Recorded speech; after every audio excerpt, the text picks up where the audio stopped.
I rise today to strongly urge my colleagues to support H.R. 3999, the National Highway Bridge Construction and Inspection Act. But let me start by thanking my fellow Minnesotan, Chairman Oberstar, for his vision. It would be much better if we listened to him so long ago. We wouldn't be in this critical infrastructure crisis that we have today. But unfortunately, we have events that have focused our attention, and we cannot dare to take our eyes off the tragedy before us. I heard Chairman Oberstar quote a famous American who said, "You should never. It's a tragedy to lose the opportunity." Paraphrasing, gentleman yield. Paraphrasing Benjamin Banneker, a brilliant man who said, "A mind is a terrible thing to waste." And I said, paraphrasing, a tragedy is a terrible thing to waste. A tragedy is indeed a terrible thing to waste. And whenever tragedy befalls us, it does not do proper justice and honor to the victims of that tragedy to not learn from it and to do better into the future. As the world knows, the tragic collapse of Interstate 35 bridge occurred in the 5th Congressional District, my home district, less than a year ago on August 1st, 2007.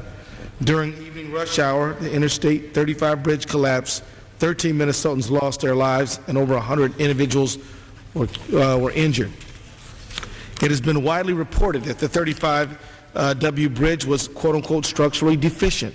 Even more disturbing is that, according to the U.S. Department of Transportation, one of every 8 bridges across the nation is structurally deficient. In my home state of Minnesota, about 10% of our 13,000 bridges are rated structurally deficient. So the problem of structurally deficient bridges and deficient bridges is a real issue to me and my constituents. It could and should be yours as well.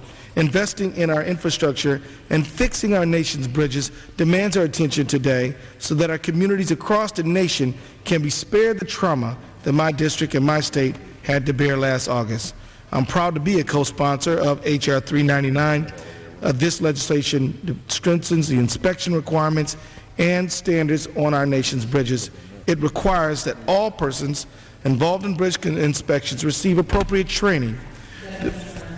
I yield the gentleman another minute.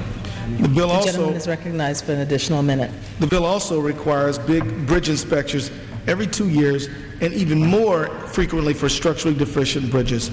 There will be some critics, Mr. Chairman, who will say that we cannot afford to meet our infrastructure needs. In reality, Mr. Chairman, as you understand, we cannot afford to not meet our infrastructure needs. I yield back. Thank you, sir.